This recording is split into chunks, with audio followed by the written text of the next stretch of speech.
నమస్కారం. మనో కథలకు స్వాగతం. ఇప్పుడు మనం వంశీ గారికి నచ్చిన కథల నుండి సహచరి అనే ఒక కథను తీసుకుంటున్నానండి. కథ రచించిన వారు వైష్ణవి గారు. ఇక కథలోకి వెళ్తున్నానండి. అప్పుడే మాగన్నగా నిద్ర రెప్పల మీద కమ్ముకొస్తోంది. దబ్బున పైనుంచి ఏదో బరువుగా పడిన చప్పుడు. ఇల్లంతా యథేచ్ఛగా తిరుగుతున్న జీవరాశులన్నీ కకావికలై పరిగెత్తుతున్న సందడి. ఎన్నో ఏళ్ల అనుభవాన్ని బట్టి ఏం జరుగుంటుందో అర్థమైంది. వెదురుగడల మంచం మీద చప్పుడు కాకుండా పక్కకి ఒత్తిగిల్లి చూపుల్ని కూడదీసుకొని చూశాను. నూనె దీపం మసక వెలుతురులో నేలపైన చుట్టుకొని పడగ పైకెత్తి నిలిచి మిన్నాగు ఎలకల్ని వేటాడుతోంది. రాత్రి అయితే చాలు, లోపలికొచ్చి సేద తీరే కప్పలన్నీ గోడల మీద గెంతుతూ పైపైకి పోతున్నాయి. నా మంచానికి ఎదురుగా ఉన్న వంటగట్టు మీద ఎలుకల కోసం నేను చేసి పెట్టిన రొట్టెల్ని దౌర్జన్యంగా తింటున్న పందికొక్కొకటి నిర్ఘాంతపోయి కదలిక మరిచి కొయ్యబారిపోయింది. ఓ పక్క పుస్తకాల రేకులో ఉడత పిల్లలకి అడ్డంగా తోకను మూసి శిలాప్రతిమలా అయిపోయింది. పాము బుస గది నిండా ప్రతిధ్వనిస్తోంది. కాసేపటికి దేన్నో నోట చెక్కించుకున్నట్టుంది. బుస ఆగింది. దానికి ఆహారంగా చిక్కిన ప్రాణి హృదయ విదారకంగా విలవిలలాడింది. ఇంకా సేపట్లో గది మొత్తం శబ్దరహితమైపోయింది. 30 ఏళ్లుగా ఇదంతా అలవాటైన తతంగమే. ఇప్పుడంటే పాపికొండల సందర్శన కోసం వచ్చే టూరిస్టుల లాంచీల రొదకి భయపడి రావడం మానేసే కానీ పగటిపూట కూడా కుందేళ్ళు లేళ్ళు ఇంట్లోకొచ్చి విశ్రాంతి తీసుకునేవి. అడవి పందులు చిరుతపులులు వాకిట్లో పచార్లు చేసేవి. గది ఇల్లు నివాసం హోమ్ అంటూ నేను ఎన్ని రకాలుగా పిలుచుకున్నా ఇది పూర్తిగా వెదురుగడలతో నిర్మించిన ఆవాసం. ముఖర్జీ దీన్ని కుటీరం అనేవాడు. దీనికి ఆనుకుని నదివైపుకు దిగువన ఉన్న 10-12 గుడిసెల గిరిజనగూడెం గాఢ నిద్రలో ఉన్నట్లుంది. 4-5 రోజులుగా వరద నదిలో కొట్టుకొచ్చిన చెట్లను దుంగల్ని ఒడ్డుకు చేరుస్తూ పగలు రాత్రి గూడెం మొత్తం అలసిపోయింది. ప్రభుత్వాలు మారుతున్నా ఏమాత్రం మారని గిరిజన జీవితాలు. ఉధృతి తగ్గిన గోదావరి ప్రశాంతంగా ప్రవహిస్తూ ఉన్న సవ్వడి. మోచేతిని నుదుటికి ఆనించుకుని కళ్ళు మూసుకున్నాను. నిద్రకు దూరమైన రెప్పలు మూతపడలేదు. లేచి తలుపు తీసుకొని వాకిట్లోకి వచ్చాను. చల్లని గాలి హోరుమని ముసురుకుంది. కొంగును తల మీదుగా కప్పుకొని రాతి చెప్టా మీద కూర్చున్నాను. వెన్నెల రోజులు కానీ ఆకాశం మేఘావృతమై ఉండడం వలన చందమామ జాడ కానరావడం లేదు. దట్టమైన వృక్షాల ఆకుల సందుల్లోంచి మసక వెన్నెల ఉండి లేనట్టు కమ్ముకొని ఉంది. దూరంగా కొండరాళ్ళ సందుల్లో పుట్టిన సన్నని జలధార గలగలవని కిందకు ప్రవహించి గోదావరి వైపుగా సాగిపోతోంది. చప్టా మించి లేచి 4 వార్లు ముందుకు నడిచి ధారలో పాదాలు పెట్టి ఒడ్డున కూర్చున్నాను. కొండ వృక్షాల మీది తేనె పట్టుల నుంచి ఆగి తేనె చుక్కలుగా నీటి ప్రవాహంలో రాలిపడుతున్న చప్పుడు. ఏడాది క్రితం ముఖర్జీ ఈ లోకాన్ని విడిచి వెళ్లే వరకు కాలమే తెలియని నాకు ఇప్పుడు జీవితం ఎంత సుదీర్ఘంగా మందకొడిగానో సాగుతోంది అనిపిస్తోంది. ఎప్పటిప్పటి జ్ఞాపకాలు వెల్లువెత్తి వస్తున్నాయి. స్వతంత్రం రావడానికి ముందు సంస్థానాలు జమీందారీలు దేదీప్యమానంగా వెలుగుతున్న రోజులు. గోదావరి జిల్లాలోని ఓ ప్రఖ్యాత సంస్థానాధీశుడు కూతురుగా పుట్టిన నేను +2 వరకు మద్రాసులో ఇంగ్లీష్లో చదివాను. అప్పటికే రవీంద్రుడి రచనల ప్రభావం ఆశాంతం నన్ను నలుముకున్న రోజులు. శాంతినికేతన్లో చదువుకుంటానన్న నా మాటను నాన్నగారు కాదనలేదు. తన కూతురు అక్కడ చదవడం గొప్ప స్టేటస్ సింబల్గా భావించారు ఆయన. ఫైన్ ఆర్ట్ స్టూడెంట్ ముఖర్జీ అక్కడే పరిచయమయ్యాడు.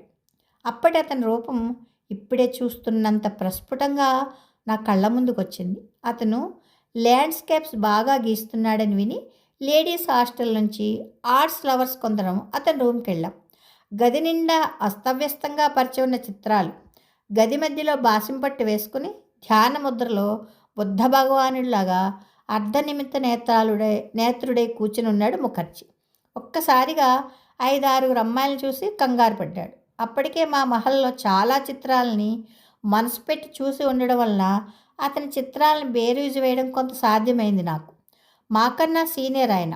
అతనికి సలహాలు ఇవ్వచ్చో లేదో ఆలోచించకుండా పెద్ద ఆరిందాలాగా కలర్ మిక్సింగ్ గురించి, రూపలావణ్యం గురించి ఏదేదో మాట్లాడేశాను.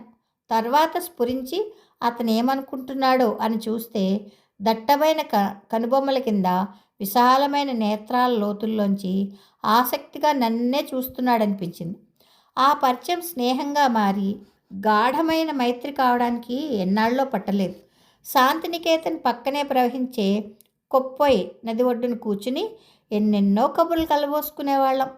దేశ విదేశాల్లోని ప్రముఖ ఆర్టిస్టుల గురించి, వాళ్ళ కళా నైపుణ్యం గురించి అనర్గళంగా మాట్లాడేవాడు ముఖర్జీ. అచ్చమైన బెంగాలీ బాబులాగే ఉండేవాడు. అప్పుడప్పుడు నేను అతన్ని, నువ్వంతా కాదు కానీ నీ ముక్కు మాత్రం అచ్చమైన బెంగాలీ చప్పిడి ముక్కు అని ఆట పట్టించేదాన్ని. అతను విశాలమైన నవ్వొకటి నవ్వి మౌనంగా ఉండిపోయేవాడు. క్రమంగా ముఖర్జీ ఆర్టు లోకానికి పరిచయం కావడం మొదలైంది. సెకండ్ ఇయర్ సెలవుల్లో నేను అతన్ని మా ఊరికి ఆహ్వానించాను. మా మహల్ సౌందర్యం, ప్రాచీన కాలం నాటి కళాఖండాలు, విదేశాల నుంచి తెప్పించిన విలువైన వస్తువులు అతన్ని ఎంతో ఆకట్టుకున్నాయి. ఇంటికి వస్తూనే నేను నా నగలన్నీ అలంకరించుకొని సాంప్రదాయ అలంకరణలోకి మారిపోయాను. అది చూసి ముసిముసిగా నవ్వుతుండేవాడు. ఆ అలంకరణలోని నా రూపాన్ని అద్భుతంగా చిత్రించి నాకు ప్రజెంట్ చేశాడు.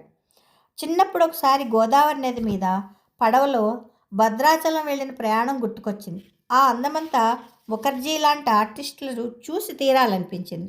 నాన్నగారిని అడిగి ఏర్పాటు చేయించి తెరచాప పడవలో వెళ్ళాం.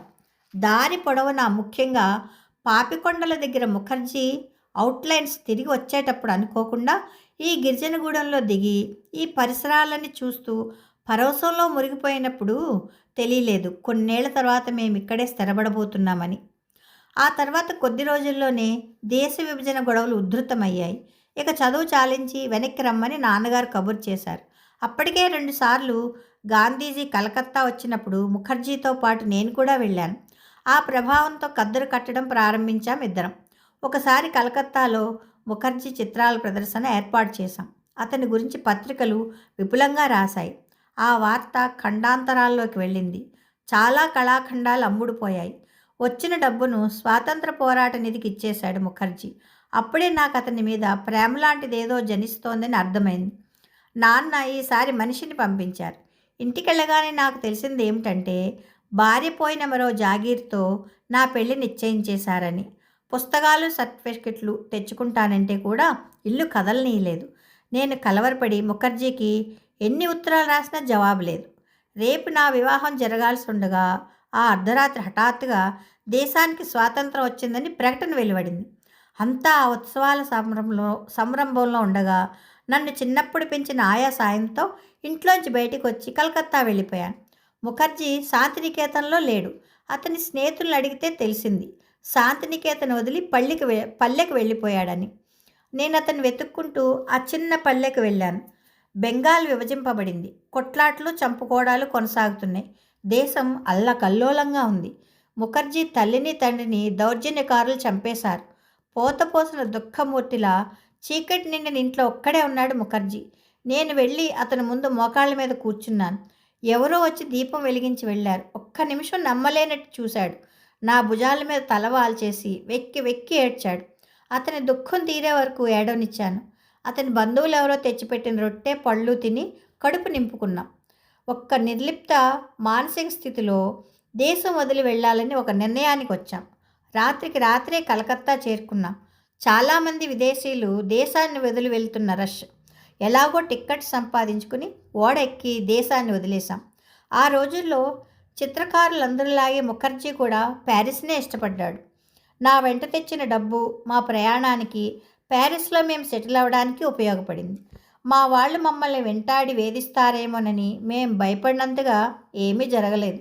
భారతదేశంలో జాగిర్లన్నింటినీ ప్రభుత్వం రద్దు చేసిందని తెలిసింది.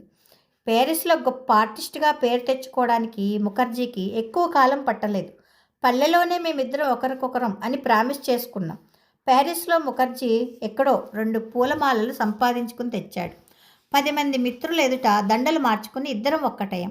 మాది గొప్ప ఆత్మీయ బంధం అని నా భావన. ఆర్ట్ తర్వాతి స్థానం ముఖర్జీ ప్యారిస్లోని కింగ్స్ లైబ్రరీకి ఇచ్చేవాడు. ఆ లైబ్రరీ మా మనసులో వికసించడానికి, జ్ఞాన సముపార్జనకు ఎంతగానో తోడ్పడింది. 1730లో ఫాదర్ లీగేక్ అనంతపురం నుంచి కింగ్స్ లైబ్రరీకి పంపించిన వేమన పద్యాల ప్రతి మీద నా చేత ఇంగ్లీష్లో వర్క్ చేయించాడు. యూరప్ మొత్తం తిరుగుతూ ఆర్ట్స్ గురించి ఉపన్యాసాలు ఇచ్చాడు. ఎన్నో సెమినార్స్లో పాల్గొన్నాడు. ఎక్కడికి వెళ్ళినా తన బెటర్ హాఫ్గా నన్ను పరిచయం చేసి తన ఉన్నతి వెనుక నేనున్నానని చెప్పేవాడు. 30 ఏళ్ల తర్వాత ఉన్నట్టుండి విదేశీ జీవితం మొహం మొత్తిపోయిందన్నాడు. దేవికారాన్ని రోరిచ్లాగా మనం కూడా ఇండియాలో ఎక్కడైనా సెటిల్ అవుదాం అన్నాడు. అప్పటికిద్దరం 50వ పడిలో ఉన్నాం. నీకు గుర్తుందా గోదావరి మీద మన పడవ ప్రయాణం? దారిలో మనం ఆగిన గిరిజనగూడెం. అక్కడికి వెళ్ళిపోదామా? రోరిచ్ హిమాలయాలను ఎంచుకున్నట్టు నేను తూర్పు కనుమలను ఎంచుకుంటున్నాను. ఒక్క పాపికొండల అందాల్ని చిత్రించడానికే సగం జీవితకాలం పడుతుంది అన్నాడు. అతడు మాట్లాడిన పదాలు ఏమైనా అర్థం మాత్రం నీ ఊరికి నీ గోదావరికి దగ్గరలో నిన్ను చేరుస్తాను అనే స్ఫురించింది నాకు. ఇండియాకి వచ్చాక తెలిసింది. దూరంలో ఉండి మేము విన్నదానికన్నా ఇక్కడి జాగీర్లు ఎంతగా చితికిపోయాయో. గొప్ప భేషజంతో జీవించడం తమ జన్మ హక్కుగా భావించిన జాగీర్దార్ల కుటుంబాలు క్రమక్రమంగా ఆర్థిక ఇబ్బందుల్లో చిక్కిపోయాయి. రాజాకోట అనిపించుకున్న మా హవేలీ 3 వంతులు కూలిపోయింది. చాలా వరకు ఆక్రమణలకు గురైపోయింది. కూలకుండా మిగిలి ఉన్న ఒక గది, హాలులో సగభాగంలో దాసీపుత్రుడు ఒకడు ఆయన వండుకు తింటూ బతుకు మారుస్తున్నాడు. ఎవరూ తీసుకెళ్లకుండా వదిలేసిన అంచులు పగిలిపోయిన పింగాణి సామాను, నేలలో స్థాపితం చేసేసిన పాదాలతో ఒక పాత సైనికుడి ఇనుప విగ్రహం, చెదలు సగం తినేసిన పుస్తకాల మధ్య జీవోత్సవంలో కనిపిస్తున్నాడు అతను. ఎప్పటిదో మాసిపోయిన ఫోటో ఆల్బమ్ ఒకటి పదిలంగా దాచుకున్నాడు. నన్ను అతను గుర్తుపట్టలేదు. మా నాన్నగారు అన్నయ్యలు అంటూ నాన్నగారివి అన్నయ్యలవి ఫోటోలు చూపించాడు. నాన్నగారు అమ్మ, నా తోడబుట్టిన వాళ్ళు ఎవరూ మిగిలిలేరు. నా అన్నదమ్ముల పిల్లలు మద్రాసులో కొందరు, హైదరాబాద్లో కొందరు ఏవో చిన్న చిన్న ఉద్యోగాలు చేసుకుంటూ బతుకుతున్నారని తెలిసింది. రవీంద్రనాథ్ ఠాగూర్ ఈ ప్రాంతానికి వచ్చినప్పుడు ఆయన బస చేయడానికి మేడపైన నాన్నగారు ప్రత్యేకంగా ఏర్పాటు చేసిన గది నిలిచి ఉంది. వెనకవైపు బూజులతో నిండిపోయిన మ్యాజిక్ హాల్లో 2 వీణపెట్టెలు చూసి వాటిని తెరిపించాను. నేను చిన్నప్పుడు గురుముఖంగా సంగీత సాధన చేసిన చిన్న వీణ, మరో పెట్టెలో అమ్మ వాయించిన తంజావూరు వీణ. నేను ఆప్యాయంగా వాటిని నిమరడం చూసి, అమ్మగారు వీటిని మీరు కొంటారా అన్నాడు అతను ఆశగా. అతను చెప్పిన ధర కన్నా కొంత ఎక్కువే ఇచ్చి ముఖి ఆ వీణల్ని నా కోసం కొన్నాడు. ఆ వ్యక్తి కర్రల పొయ్యి పెట్టి వంట చేసుకుంటున్న ఆ విశాలమైన వరండాలో సింహాసనం మీద కూర్చుని ఉదయాన్నే అమ్మ అందరికీ పాలు పెరుగు పంచిన రోజులు, రోజంతా వండించి వార్పించి ఆకలిని వచ్చిన వారికి లేదనకుండా కడుపు నింపి ఆర్థించిన వాళ్ళకి ఆర్థిక సాయం చేసి పంపించిన ఆ రోజుల వైభవం గుర్తుకొచ్చి నా కళ్ళల్లో ఒక సన్నని నీటి పొర నిండింది. ఓడలు బళ్ళు కావడం అంటే ఏమిటో ప్రత్యక్షంగా చూసినట్లయింది. కాలం ఎంత బలీయమైంది. మేమనుకున్న గిరిజనగూడెం చేరడానికి ముందుగా రాజమండ్రి వెళ్ళాం. అక్కడ గోదావరిలో ఇదివరకిట్లా గూటి పడవలు లేవు. ఆయిల్తో నడిచే మోటార్ లాంచీలున్నాయి. గోదావరి మధ్యలో ఉండగా ముఖర్జీ తన టాప్ పైకి ఎక్కి నాకు చేయి అందించాడు. ఆ అద్భుతమైన ప్రకృతి సౌందర్యం మధ్య ముఖర్జీ మీద ప్రేమ పొంగి పొర్లింది నాలో. ముఖి, నువ్వు 30 ఏళ్ల క్రితం ఎలా ఉన్నావో ఇప్పుడు అలాగే ఉన్నావు తెలుసా అన్నాను అతని దగ్గరకు జరిగి. నువ్వు అంతేలే, మనమిద్దరం ఒకరినొకరం పాపాయిలం కదా అన్నాడు నవ్వుతూ. మాకు సంతానం కలగలేదు. ఎవరిలో లోపమో తెలుసుకోదలుచుకోక టెస్టులు చేయించుకోలేదు. గూడెంలో ఉండడానికి గిరిజనుల అనుమతి కోరినప్పుడు మేం మత మార్పిడి కోసం వచ్చామనుకుని 2 రోజులు వాళ్ళు మాతో మాట్లాడలేదు. గిరిజనులు వాళ్ళ మూల సంస్కృతిని కోల్పోవడానికి ఇష్టపడరు. నేను వాళ్ళకి అర్థమయ్యేలా వివరించి చెప్పేసరికి వాళ్లే గూడానికి ఎగువన కొండవాళ్ళు శుభ్రం చేసి ఇంత పెద్ద బేంబూ హట్ నిర్మించి ఇచ్చారు. అప్పటి నుంచి మేము వాళ్ళలో ఒక కుటుంబం అయిపోయాం. నెలకొకసారి ముఖర్జీ అటు భద్రాచలానికో లేక ఇటు రాజమండ్రికో వెళ్ళి అందరికీ కావలసిన సరుకులు కొనుక్కొచ్చేవాడు. అడవి దిగుబడులు కొనే దళారులు వచ్చినప్పుడు దగ్గరుండి తూకాలు లెక్కలు సరిచూసి గిరిజనులు మోసపోకుండా చూసేవాడు. నేను ప్యారిస్లో తోచక నేర్చుకున్న వైద్యం కొన్నిసార్లు గిరిజనుల ప్రాణాలని కాపాడింది. నేను వాళ్ళ నుంచి అమూల్యమైన మూలికా వైద్యం తెలుసుకున్నాను. చుట్టుపక్కల గూడెల ప్రజలకి వైద్యం చేయడం, చదువు నేర్పించడం నేను చేసేదాన్ని. వెదురుని పల్చని రేకులుగా చీల్చి, అడవి కలపను చెక్కి అందమైన కళాకృతుల్ని తయారు చేయడం ముఖర్జీ నేర్పించేవాడు. పని నేర్చుకోవడంలో షార్ప్గా ఉండే గిరిజనులకి అది కొంత ఆర్థిక వనరు కల్పించడానికి తోడ్పడింది. గిరిజనులు నమ్మితే ప్రాణం పెడతారు. అందుకే ఎన్ని రోజులు దేశంలో ఎక్కడెక్కడ తిరిగి వచ్చినా ఇదే మా స్థిర నివాసం అయిపోయింది. మేం బయట నగరాలకు వెళ్ళినప్పుడల్లా తెలిసేది దేశంలో ఎన్నెన్ని మార్పులు సంభవిస్తున్నాయో. సౌకర్యాలతో పాటు అసౌకర్యాలు ఎన్నో. నాగరికత పేరుతో వస్త్రధారణలోనూ జీవిత విధానాల్లోనూ వచ్చిన మార్పుల్ని నేను జీర్ణించుకోలేకపోతున్నాను. ఎందరెందరో కొత్త దేవుళ్ళ సృజన జరుగుతోంది. నేనెలా అంటే, మనం ఆగిపోయాం, వాళ్ళు ప్రవాహంలో ఉన్నారు, అది సహజం అనేవాడు ముఖర్జీ. నీళ్ల చల్లదనం క్రమంగా శరీరంలోకి పాకి వజవజ వణుకు పుట్టింది. గత స్మృతుల్లో పడి వయసు మర్చి చటుక్కుని లేవబోయాను. సహకరించని కాళ్ళు నా 80 ఏళ్ల వయసును గుర్తుకు తెచ్చాయి.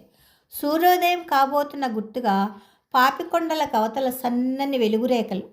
నిన్న సాయంకాలం సొరబ వాకిట్లో చేర్చిపెట్టిన ఎండుటాకులు, చితుకులు అగ్గిపొల్లతో ముట్టించాను. చిటపటలాడుతూ మంట ప్రారంభమైంది.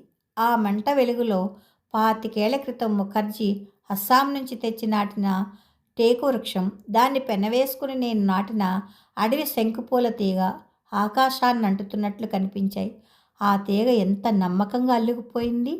ముఖర్జీ గీసిన ఎన్నో చిత్రాల ద్వారా ఈ అడవి, కొండలు, గోదావరి, గిరిజనులు దేశ విదేశాలకు పరిచయమయ్యారు. కాలం గతించిపోయింది. వార్ధక్యం నన్నెప్పుడు ఈ లోకం నుంచి నిష్క్రమింపజేస్తుందో తెలియదు. మనిషి ఎలా మరణించాడనే దానికంటే ఎలా జీవించాడనేదే ముఖ్య విషయం కదా. బయట నాగరిక ప్రపంచంలో ఉన్న సదుపాయాలేవి ఎరుగని అటవీ పుత్రుల్లో క్రమంగా మార్పు రావచ్చు. నూనె దీపాల స్థానంలో కరెంటు దీపాలుండే చోటికి వీళ్ళే తరలిపోవచ్చు. శాశ్వతం అనుకున్న ఈ కొండలు, అడవులు మాయం కావచ్చు. ఒక నష్టం జరిగిన చోట ఒక లాభం కూడా సాధ్యం కావచ్చు. ఏ సంఘటనకైనా కార్యకారణ సంబంధాలు తప్పవు. నిన్న సాయంకాలం నేను తెలుసుకున్న సంఘటన అలాంటిదే. చివరి రోజుల్లో ముఖర్జీ గీసిన చిత్రాలు మళ్ళీ ఒకసారి చూడాలనిపించి ఆ పెట్టె తెరిచాను. ఒక్కొక్క చిత్రాన్ని చూసి పక్కన పెడుతున్నాను. పెట్టె అడుగున ఒక కవరు నన్ను ఆకర్షించింది. ముఖర్జీ ఇంత పదిలంగా దాచిన ఆ కవరు ఏమై ఉంటుందా అని తెరిచి చూశాను. ముఖర్జీ పోలికలతో ఉన్న ఒక 10 ఏళ్ల బాలుడి కార్డు సైజ్ ఫోటోతో పాటు 20 ఏళ్ల క్రితం వచ్చిన లెటర్ అది.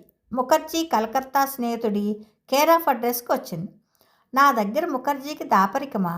పట్టలేని క్యూరియాసిటీతో ఉత్తరం కింద సంతకం చూశాను. ముఖర్జీ దగ్గర చిత్రకళ నేర్చుకున్న శిష్యురాలు మరియా లిండా వ్రాసిందది. ముఖర్జీ, ఈ ఫోటోలోని వీడు నీ కొడుకు. నీ జ్ఞాపకం కోసం వీడికి నీ పేరే పెట్టుకున్నాను. పెరిగి పెద్దవాడే నీ అంతటి చిత్రకారుడు కావాలని కోరుకుంటున్నాను. తండ్రి కాబోతున్నావనే మాట విని ఎంతో మురిసిపోయిన నువ్వు వీడి పుట్టుకకు ముందే ఈ దేశాన్ని వదిలి ఎందుకు వెళ్ళిపోయావో నాకెప్పటికీ అర్థం కాని మిస్టరీ. మన బంధాన్ని skip for wait, not for permanent అనుకున్నావనుకుంటా, అవునా? ప్రేమతో నీ మరియా. కథ నా చెయ్యి కంపించి ఉత్తరాన్ని వదిలేసింది. గుండె లోపల ఒక ముళ్ళు గుచ్చుకుంది. సుదీర్ఘకాలపు కళ చెదిరిపోయింది. నా నమ్మకం సడలిపోయింది. అనుభూతులకు వయసుతో ప్రమేయం లేదని అర్థమైంది. మనిషికి మనసును కావాలి, మనసుకు శాంతి కావాలి.